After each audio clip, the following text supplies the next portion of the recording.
अब नेक्स्ट हम उन कॉन्ट्राइंडिकेशंस के बारे में बात करेंगे जो कि रेस्पिरेटरी सिस्टम के साथ एसोसिएटेड है। सबसे पहले हमारे पास आता है अस्थमा।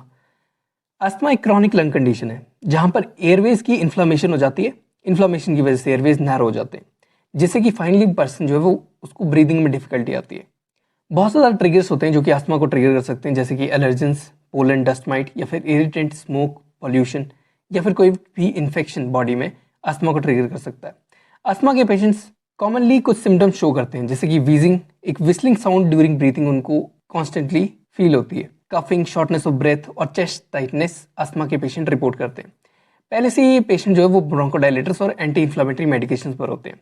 ये जो मेडिकेशंस हैं और ब्रोंकोडायलेटर्स हैं, इनकी डोज को मैनेज करने के लिए हम पीक फ्लो मीटर, एक डिवाइस होता है, उसको यूज़ करते हैं।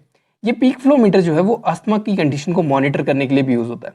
अब डेंटल एक्सट्रैक्शन इसलिए कॉन्ट्राइंडिकेटेड होती है पेशेंट्स विद अस्थमा, बिकॉज जो एंग्जाइटी और स्ट्रेस डेंटल एक्सट्रैक्शन के साथ एसोसिएटेड होती है वो अस्थमा के अटैक के रिस्क को इंक्रीज कर देती है, क्योंकि स्ट्रेस जो है वो रेस्पिरेटरी सिस्टम को डायरेक्टली इफेक्ट करता है।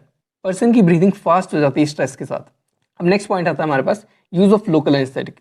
लोकल एनेस्थेटिक हम कॉमनली डेंटल एक्सट्रैक्शन के दौरान यूज करते हैं। हालांकि एलर्जी जो है इन सब्सटेंसेस को रेयर होती है, लेकिन कुछ केसेस में ये लोकल एनेस्थेटिक भी अस्थमा के अटैक को ट्रिगर करने के लिए काफ़ी होते हैं।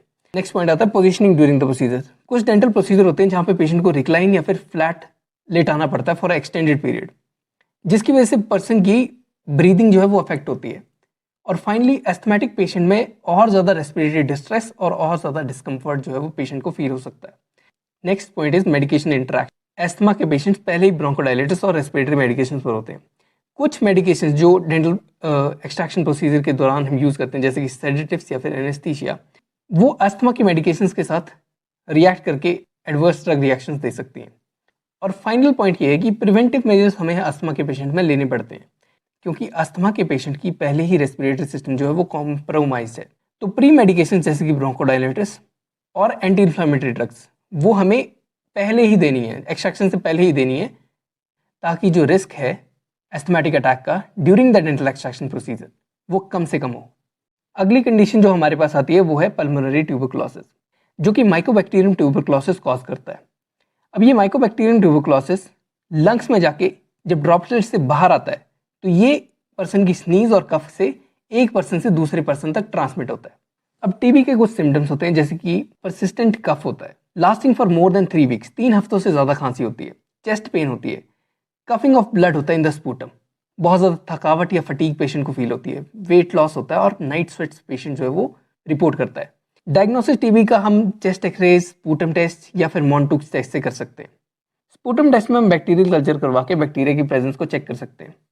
अब टीबी दो तरह का हो सकता है, या तो एक्टिव टीबी हो सकता है या फिर लेटेंट टीबी हो सकता है। अब डेंटल एक्सट्रैक्शन इसलिए कॉन्ट्राइंडिकेटेड होती है in the pulmonary tuberculosis cases, क्योंकि first point compromise immune system, जो पेशेंट का इम्यून सिस्टम है वो पहले से कॉम्प्रोमाइज हो चुका है। तो डेंटल एक्सट्रैक्शन की वजह से अगर बैक्टीरिया ब्लड स्ट्रीम के अंदर चला जा रहा है तो यहाँ पे सिस्टेमिक इन्फेक्शन का चांस और ज़्यादा इंक्रीज कर जाता है। सेकेंड पॉइंट आता है increase risk of spreading TB. देखो, अगर डेंटल प्रोसीजर के दौरान प्रॉपर मैनेजमेंट नहीं की जाए तो जो रेस्पिरेटरी ड्रॉपलेट्स हैं या पेशेंट के कफ की वजह से जो रेस्पिरेटरी ड्रॉपलेट्स निकल रही हैं वो हेल्थ केयर प्रोवाइडर या बाकी पेशेंट्स को भी इफेक्ट कर सकती है। अब नेक्स्ट जो कॉन्ट्राइंडिकेशन है हमारे पास वो है क्रॉनिक ऑब्स्ट्रक्टिव पल्मोनरी डिजीज वाले पेशेंट्स में। देखो, सीओपीडी एक लंग डिजीज है जहाँ पे पर्सन की जो ब्रीदिंग है वो ओवर टाइम बहुत ज़्यादा डिफिकल्ट हो जाती है।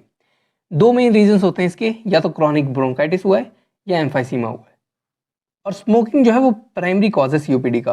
अगर लॉन्ग टर्म एक्सपोजर हम सिगरेट स्मोक का या फिर किसी भी इरिटेंट का लंग्स को देते हैं तो उससे सीओपीडी की डेवलप होने के चांसेस बहुत ज़्यादा हो जाते हैं। कॉमन सिम्टम्स जो सीओपीडी में हमें पेशेंट के अंदर दिखाई देते हैं वो होता है persistent cough, difficulty in breathing, wheezing और चेस्ट टाइटनेस।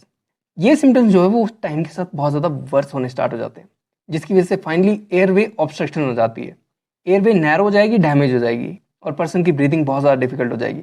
एम्फासीमा में एयर सैक्स जो लंग्स के हैं यानी कि एल्वियोलाई जो है वो डैमेज हो जाते हैं। अब एल्वियोलाई डैमेज होने की वजह से जो सरफेस एरिया है ऑक्सीजन एक्सचेंज का वो बहुत ज़्यादा हार्ड हो जाएगा, तो पर्सन को ब्रीथ करने में मुश्किल हो जाएगी। क्रॉनिक ब्रोंकाइटिस में क्या होता है, इन्फ्लामेशन और थिकनिंग हो जाती है ब्रोंकियल ट्यूब्स की। अब इन्फ्लामेशन और थिकनिंग ब्रोंकियल ट्यूब्स की हो जा रही है, जिसकी वजह से बहुत ज़्यादा म्यूकस प्रोड्यूस होता है। ये फर्दर एयर फ्लो को ऑब्स्ट्रक्ट कर देगा और जो एल्वियोलाई है उसके ऊपर जाके बैठ जाएगा, ऑक्सीजन एक्सचेंज होगा ही नहीं। जिसकी वजह से फाइनली जो रेस्पिरेटरी फंक्शन है पर्सन का वो बहुत ज़्यादा कॉम्प्रोमाइज़ हो जाएगा। और सीओपीडी को डायग्नोस करने के लिए हम लंग फंक्शन टेस्ट करवा सकते हैं, चेस्ट एक्सरेज करवा सकते हैं।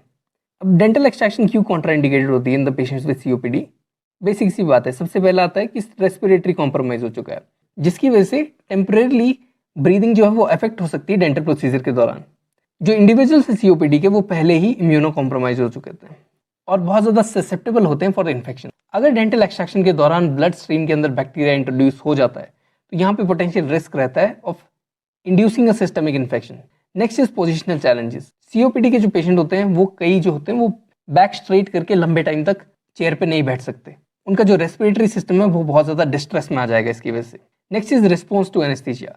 जो पेशेंट है वो पहले से कुछ ना कुछ ट्रीटमेंट ले रहा होगा, तो हमें carefully doses and type of anaesthesia को डिसाइड करना होगा बिफोर एक्सट्रैक्शन प्रोसीजर। तो डेंटल एक्सट्रैक्शन में एब्सोल्यूट कॉन्ट्राइंडिकेशन नहीं है सीओपीडी, लेकिन पेशेंट की जो हेल्थ है उसे असेस करना बहुत ज़्यादा ज़रूरी है बिफोर डेंटल एक्सट्रैक्शन प्रोसीजर। अगली कॉन्ट्राइंडिकेशन जो हमारे पास आती है वो है एक्यूट चेस्ट इन्फेक्शंस। देखो इसमें भी सेम बात होगी। एक्यूट चेस्ट इन्फेक्शन जैसे कि निमोनिया, ब्रोंकाइटिस, वो सेम ही है जैसे हमने ऊपर बात करी कि इन्फेक्शन का स्प्रेड का रिस्क ज़्यादा होगा, रेस्पिरेटरी स्ट्रेस में पेशेंट आ सकता है, पोजिशनल चैलेंजेस हो सकते हैं पेशेंट को, और इंक्रीज वनरेबिलिटी हो जाती है पेशेंट की for respiratory collapse during dental extraction procedure. अब नेक्स्ट कॉन्ट्राइंडिकेशन है patient with the use of long term corticosteroids. बहुत ज़्यादा कंडीशंस होती हैं जहाँ पे लॉन्ग टर्म कॉर्टिकोस्टेरॉइड्स हमें यूज़ करने पड़ते हैं, और लॉन्ग टर्म कॉर्टिकोस्टेरॉइड्स लास्ट तरीका है जब बाकी सारी मेडिकेशन जो है वो डिजीज स्टेट को ठीक करने में फेल हो जाए। अब डेंटल एक्सट्रैक्शन क्यों कॉन्ट्राइंडिकेटेड होती है in patients with chemotherapy and long term corticosteroids? क्योंकि यहाँ पे इम्पेयर्ड वुंड हीलिंग हो जाती है पहले, क्योंकि कीमोथेरेपी और लॉन्ग टर्म कॉर्टिकोस्टेरॉइड्स होते हैं वो पहले ही बॉडी की हीलिंग एबिलिटी को खत्म कर देते हैं।